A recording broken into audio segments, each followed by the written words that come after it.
Vamos a ver ahora generalidades de algas. Nos enfocamos en las algas pertenecientes al dominio Eukarya.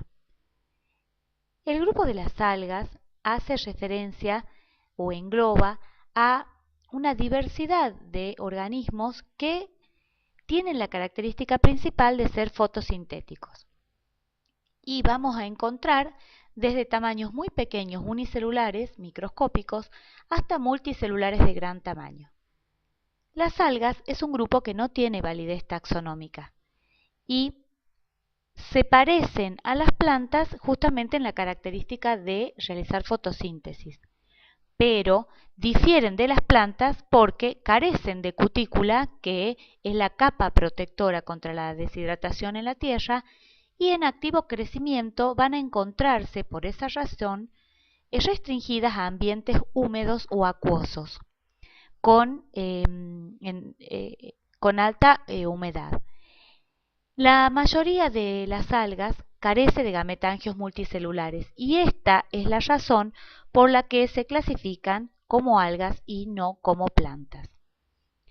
Los principales grupos que se reconocemos dentro de las algas con célula eucariota son las algas rojas, que pertenecen a la división Rhodophyta, las algas verdes, que pertenecen a la división Chlorofita, los euglenófitos o euglenófitas, que pertenecen a la división Euglenofita, los dinoflagelados, que pertenecen a la división Dinofita, las diatomeas, que pertenecen a la familia Basilarophycea, dentro de la división Heterocontofita, y las algas pardas, que pertenecen a la clase Phaeophyce, dentro de la división Heterocontofita. Como les adelanté, el grupo algas no tiene una validez taxonómica. Engloba grupos que van a estar situados en diversos sitios del árbol filogenético universal. Incluso dentro de las algas vamos a incluir también a las cianobacterias, que están clasificadas dentro del dominio bacteria, y fíjense que tienen un origen en común con los cloroplastos. Recuerden ustedes que las cianobacterias son los primeros fotótrofos oxigénicos y a partir de un antecesor común se ha originado el cloroplasto y la cianobacteria. Recuerden también que vimos que los cloroplastos se formaron por endosimbiosis a partir de un grupo de cianobacterias y en la evolución llegaron a constituir esta organela semiautónoma de la célula eucariota. En esta clase en particular vamos a abarcar los grupos que tienen naturaleza eucariota y que, como verán, están clasificados en distintos lugares del árbol filogenético de Eukarya. Es muy importante tener en cuenta esta clasificación. Entonces, la estructura celular que vamos a ver hoy es la de una célula eucariota típica, donde la organela predominante o resaltante es el núcleo, porque es una célula eucariota, pero también vamos a ver que la organela, otra organela que se destaca y es muy importante, es el cloroplasto, debido a que son fotosintéticas. En este caso, en esta imagen, estamos viendo que dentro del cloroplasto podemos visualizar lo que se denomina pirenoide, que son cuerpos proteicos alrededor de los cuales se almacena material de reserva, como por ejemplo almidón. También vamos a ver que vamos a encontrar mitocondrias, aparato de Golgi, todas las organelas, vacuolas, vesículas, y también, por supuesto, pueden ocupar gran tamaño dentro del contenido celular.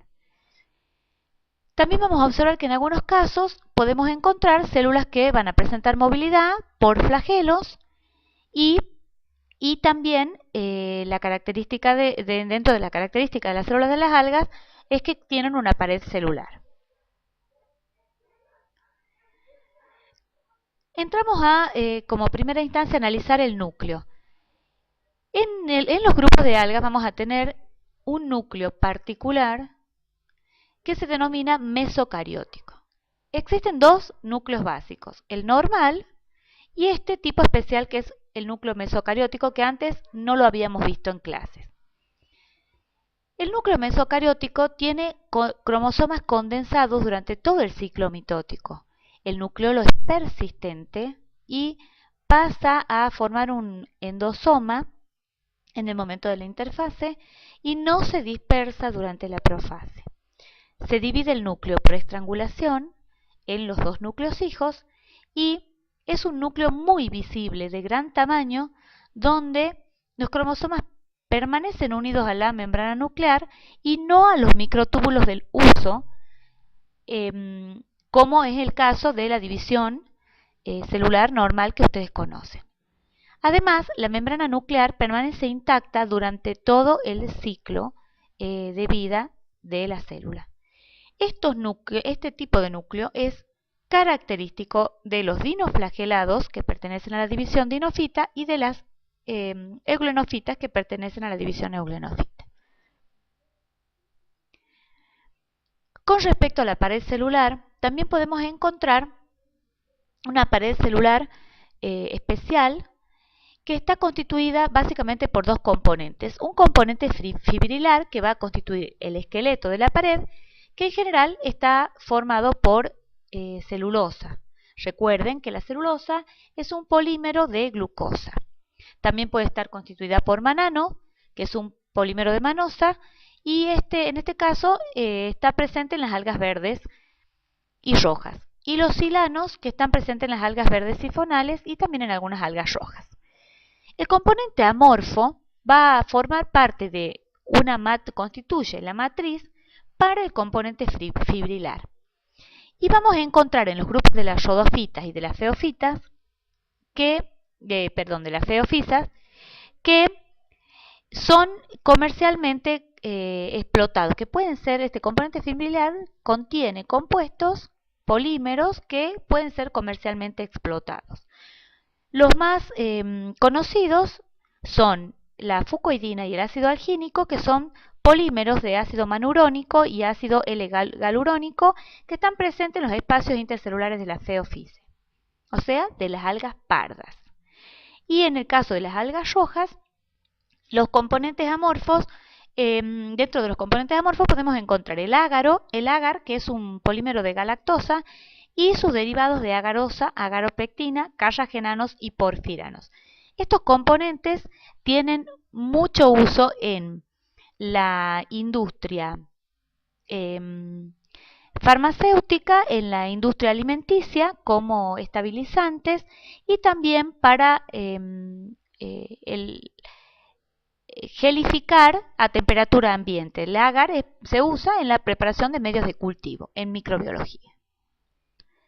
Todas estas características sirven para clasificar y diferenciar los distintos grupos de algas. Con respecto a las sustancias de reserva, vamos a ver que podemos encontrar compuestos de alto peso molecular y de bajo peso molecular. Los de alto peso molecular incluyen polímeros de glucosa unidos por enlace alfa 1,4 o polímeros de glucosa unidos por enlaces beta 1,3.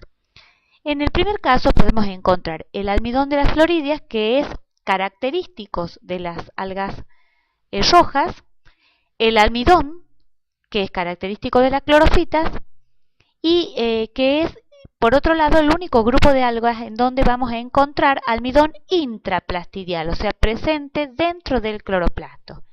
En dinofitas podemos encontrar almidón, pero va a ocurrir en forma extraplastidial y la estructura en realidad es diferente y desconocida. La sustancia de reserva característica de la feofita pertenece a los polímeros unidos por enlace beta 1,3 y entre ellos encontramos la laminarina, que se presenta como un líquido semejante fuera del cloroplasto, y en el caso de las diatomeas es la crisolaminarina, que aparece en vesículas también fuera del cloroplasto. Para las euglenofitas, la sustancia de reserva característica es el paramilón. En el único caso, recalco, en donde vamos a encontrar la sustancia de reserva intraplastidial es en las algas verdes o clorofitas. También, como les anticipé, podemos encontrar compuestos de bajo peso molecular como los azúcares, los glicósidos y los polioles como el manitol y el glicerol.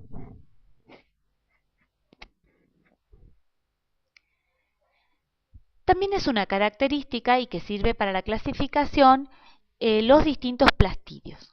Ya recuerden ustedes que los plastidios pueden ser cloroplastos o cromoplastos o leucoplastos y que todos se originan de plastidios